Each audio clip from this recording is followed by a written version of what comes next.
আসসালামু আলাইকুম এভরিওয়ান। আমরা এর আগের ভিডিওতে এর যে 4 নম্বর প্রবলেমটা আছে এই প্রবলেমটা সলভ করে দেখেছি এবং এটার মাধ্যমে আমরা এর মধ্যে আমাদের যে 4টা প্রবলেম ছিল চ্যাপ্টার 1 এর এই প্রবলেমগুলো আমাদের সলভ করা শেষ হয়ে গিয়েছিল। তো আজকে আমরা স্ট্রিং এ চলে যাব। স্ট্রিং এ আমাদের দুইটা প্রবলেম আছে আর ফাংশনের দুইটা। এই 4টা প্রবলেম শেষ হলে আমাদের চ্যাপ্টার 1টাও শেষ হয়ে যাবে। তো এই 4টা প্রবলেম আমরা খুব দ্রুতই শেষ করে ফেলার চেষ্টা করব। আমি ভিডিও একটু তাড়াতাড়ি দেওয়ার চেষ্টা করব ইনশাআল্লাহ। কয়েকদিন ভিডিও দিতে পারিনি, আসলে আমার মাইকটাতে একটু সমস্যা ছিল ভাবছিলাম, বাট যেটাতে রেকর্ড করতেছে আসলে ভিডিওটা এটার মধ্যে একটু সমস্যা ছিল, তো এটা ঠিক করতে দিছে। আবার আমার পরীক্ষা ছিল, সেমিস্টার ফাইনাল, যার কারণে আসলে ভিডিও দিতে পারিনি। তো আজকে থেকে ইনশাল্লাহ রেগুলার দেওয়ার চেষ্টা করব। আপনারা যারা এখন চ্যানেলটা সাবস্ক্রাইব করেন নাই তারা সাবস্ক্রাইব করে পাশে থাকবেন ইনশাল্লাহ। তো এই প্রবলেমটার মধ্যে আসলে কি করছে, আমরা যদি লিঙ্কে যাই, লিঙ্কটা আমি ডিসক্রিপশন বক্সে দিয়ে রাখবো। তো এখান থেকে প্রবলেমটার নাম হলো কম্পেয়ার। ঠিক আছে, আপনাকে বলছে এখানে যে দুইটা স্ট্রিং নাম্বার দিবে এবং আপনাকে এই প্রিন্ট করতে হবে যে স্মলেস্ট লেক্সিকোগ্রাফিক্যাল ওয়েতে। ঠিক আছে, তো এখানে তারা বলে দিছে লেক্সিকোগ্রাফিল এটা আসলে কি। আসলে লেক্সিকোগ্রাফিল এটা আসলে এরকম যে আপনি, আমরা ডিকশনারিতে যেরকমটা আসলে দেখি আর কি, নর্মালি আমাদের লেক্সিকোগ্রাফিক্যালটা এরকমই দেখায়। আমি এখান থেকে আসলে ইয়ার মধ্যে চলে যাই, তাহলে বোঝানোটা একটু সহজ হবে। আমি প্রবলেমটা নিয়ে নিলাম, সিপিপি সিলেক্ট করব। তো আচ্ছা, লেক্সিকোগ্রাফিক্যালটা আসলে কি, আমরা যদি মনে করেন এ বি সি এটা লিখলাম এবং নিচে লিখলাম ABCD, এই দুইটার মধ্যে আসলে কোন জিনিসটা আপনার ডিকশনারিতে আগে থাকবে? নিশ্চয়ই যেটা সিরিয়ালি আগে পড়ে আপনার ABCD গণার মধ্যে যেটা দেখবেন যে আগে আছে সেটার জন্য দেখেন প্রথম এই দুইটা সংখ্যা এবি, মানে দুইটা অক্ষর এবি এবং এখানে দুইটা অক্ষর এবি এবং সি, তিনটা অক্ষর, আসলে এই তিনটা অক্ষর কিন্তু সেম। এটার জন্য আসলে তাহলে কোনো পার্থক্য হবে না, এই দুইটা জিনিসটা একসাথে রাখতে হবে। কিন্তু আমাদের 4 নাম্বার এই জায়গায় কিছু নাই, বাট এই জায়গায় কি আছে, ডি আছে না। তার মানে কি, এটা থাকবে আমাদের ডিকশনারিতে পরের সিরিয়ালে। ঠিক আছে, বাট এটা আমাদের আগে থাকবে।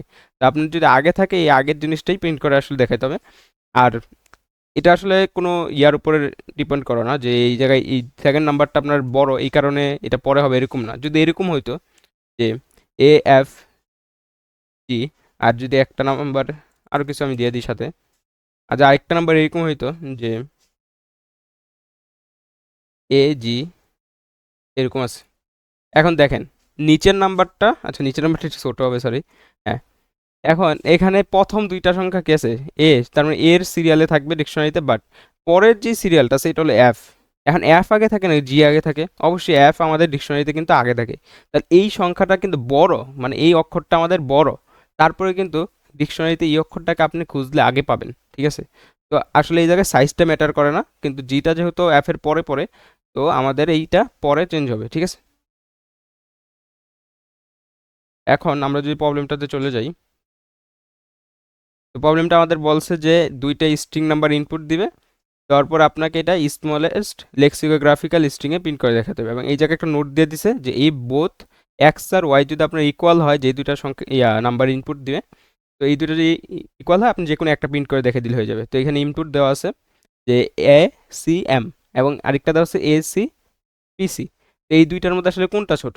অবশ্যই আমাদের এসি, যেহেতু প্রথম দুইটাই কি সেম আছে, এবং এমটা কি আমাদের ডিকশনারির যদি আমরা সিকোয়েন্স চিন্তা করি তাহলে এমটা আমাদের পি এর আগে থাকে, তাহলে এই জায়গায় ছোট কোনটা, ACM। তাহলে আমাদের এই জিনিসটা প্রিন্ট করে দেখাতে হবে। ঠিক আছে, তো এই জন্য আমরা বেস করে চলে যাই। আমরা প্রথমে আগে বয়লার প্লেট যে কোডটা আছে এটা নিয়ে আসবো। এরপর আমরা কি করব, দুইটা স্ট্রিং নাম্বার ইনার্শিয়ালাইজ করে নেবো। তো আমরা স্ট্রিং নিয়ে কিন্তু অলরেডি ভিডিও দেখেছি, যারা দেখেন না তারা দেখে নেবেন। আমরা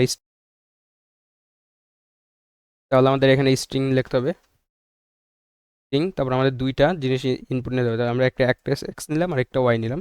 এটা আমরা ইনপুট কীভাবে নিব, ইনপুট আমরা নর্মালি সিন দিয়ে যেভাবে অন্যান্য ইন্ট নাম্বার ফ্লোট নাম্বার নিতাম এইভাবে আমরা নিয়ে নিতে পারি এক্স, তারপর আমরা দেবো ওয়াই। এখন এটা আসলে একটা ডাইনামিক যে মেমোরি আছে এটার মধ্যে কাজ করে স্ট্রিংটা, আমরা ডাইনামিক মেমোরি নিয়ে সামনে পড়বো। এখন যদি প্রবলেমটা সলভ করার জন্য আমরা প্রবলেমটা একটু লক্ষ্য রাখবো। তো এখানে আমাদের কি করতে হবে, যে এক্স আর ওয়াইয়ের মধ্যে যেটা বড় সেটা কি হবে, আমাদের প্রিন্ট হবে না, যেটা ছোট সেটা প্রিন্ট করতে হবে। তা আমরা এই দুটো কম্পেয়ার করতে পারি না?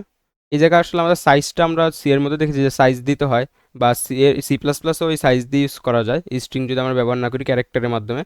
বাট এইভাবে যদি আমরা ইউজ করি, এই জায়গায় ডাইনামিক যেহেতু আমাদের সাইজটা বলতে হয় না। আপনি যদি এই জায়গায় 10 সাইজের একটা অ্যারে দেন এক্সের মধ্যে, তাহলে সেটা মেমোরি বুঝে নেয় যে আমাদেরকে 10 সাইজের একটা অ্যারে দেওয়া হয়েছে। ওয়াইতে যদি আপনি 100 সাইজেরও একটা অ্যারে দেন, তাহলে তারা এটা বুঝে নেয় যে আমাকে একটা 100 সাইজের অ্যারে দেওয়া হয়েছে, মেমোরিতে তারা সেই পরিমাণে জায়গাটা নিয়ে নেয় ডাইনামিক মাধ্যমে। তো এই জায়গায় আমরা এটা মনে করেন যে একটা ইন্ট নাম্বারের মতো চিন্তা করতে পারি। এই জায়গায় ধরেন আপনার কাছে এক্স দেওয়া আছে 5, 6 আর হলো ওয়াই দেওয়া আছে আপনার কাছে 8। তো এই দুইটা সংখ্যা আপনার কোনটা বড় কোনটা ছোট কম্পেয়ার করতে হবে। তো আপনি এটাকে নর্মালি কি করতেন, ইফ লিখতেন, লেখার পর আপনি যে কম্পেয়ার করতেন এক্স যদি কি হয়, ছোট হয় ওয়াই এর থেকে বা সমান হয়। সমানটা কেন দিছি এটা বলতেছি, ওয়াই। তাহলে আমরা কি করব, যদি এক্স ছোট হয় তাহলে আমরা প্রথম যে এক্স আমাদের স্ট্রিংটা আছে সেটা আমরা প্রিন্ট করে দেবো। যেহেতু আমাদের ছোটটা প্রিন্ট করতে হবে তাহলে আমরা সি আউট করে দেবো, cout X endl. Okay, এখন আমরা এলস এর মধ্যে কি করব, এলস এর মধ্যে আমরা বাকিটা দেবো। এখন আমরা ইকুয়াল কেন দিলাম, আমাদের প্রবলেম আসলে নোটে বলা ছিল যে যদি আপনার দুইটা স্ট্রিং সমান হয় তাহলে আপনি যে কোনো একটা প্রিন্ট করেন। তো আমাদের দুইটা যদি সমান হয় আমরা কি করবো, আমরা প্রথমটা প্রিন্ট করে দেবো। এই কারণে আমরা এখানে ইকুয়ালটা দিয়ে দিছি, ঠিক আছে। এখন আমাদের ইকুয়ালটাও চেক হয়ে যাবে এখানে, যদি ইকুয়াল হয় এটা প্রিন্ট হয়ে যাবে, আর যদি ছোট হয় তাহলে এটা প্রিন্ট হয়ে যাবে। তো বড় হলে কি হবে, আমরা ইলসের মধ্যে এই কন্ডিশন দিয়ে দিব যে বড় হলে আমাদের বাকি সব এই ইলসের ভিতরে, আমরা ওয়াইটাকে প্রিন্ট করব।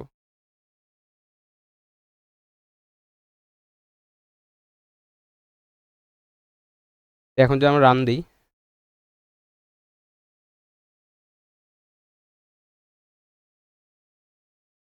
এই যে আমার টেস্ট কেস কিন্তু পাস হয়ে গেছে। তো আপনারা যদি এটা কোর্স কোর্সে যে সাবমিট দেন তাহলে এটা অ্যাকসেপ্ট হয়ে যাবে। আমি অলরেডি এটা সাবমিট দিছি, তো আমার হয় সাবমিটটা নিবে না, আপনারা সাবমিট দিয়ে দেখবেন, ইনশাল্লাহ এটা হয়ে যাবে। আজকের ভিডিওটা এই পর্যন্ত থাকবে, সকলে ভালো থাকবেন, আসসালামু আলাইকুম।